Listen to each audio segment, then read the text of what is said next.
Starting with a flask of cells grown to confluency, aspirate the conditioned media without disturbing the attached cells. Next, transfer 10 milliliters of PBS into the cell culture flask. Gently rock the added PBS onto the back of the flask where the cells are attached. Adding PBS will help the trypsin cleave our attached cells. Then, vacuum off the added PBS and add 3 milliliters of trypsin into the flask. This will cause our attached cells to become detached.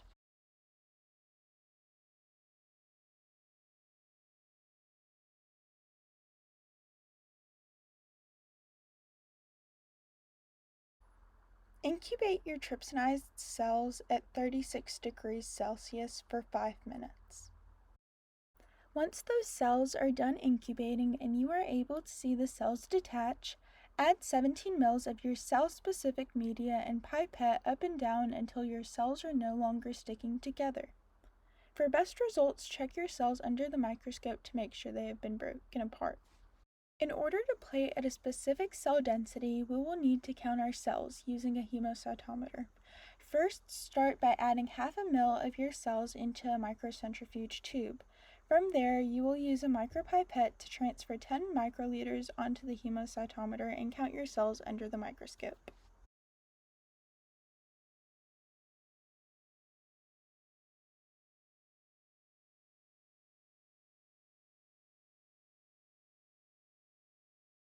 After calculating the volume of cells and media needed to plate, it was determined that 4 ml of cells were needed along with 1 ml of media. Our total volume of 5 ml will be added to a falcon tube.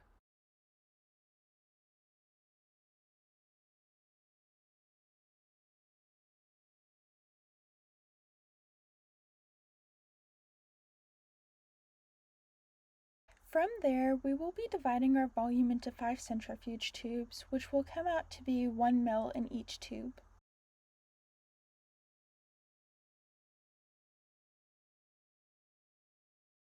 Remember to label all your tubes to avoid making any mistakes by mixing them up. We will be adding our treatments directly into our cell mixture. Using our chosen concentrations, we were able to calculate the exact volume needed in each cell treatment group.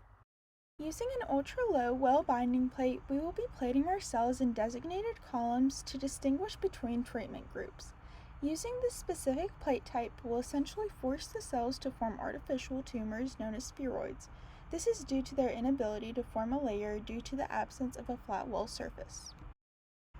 After plating the treated cells, we will be adding PBS into all our outer wells to limit the evaporation of media from the wells containing our spheroids.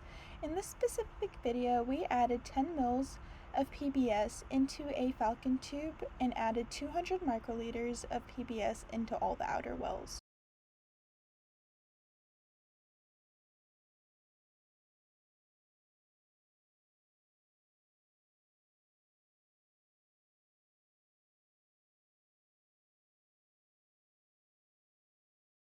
After a week of incubating, which allowed our spheroids to form, the GILA assay was started.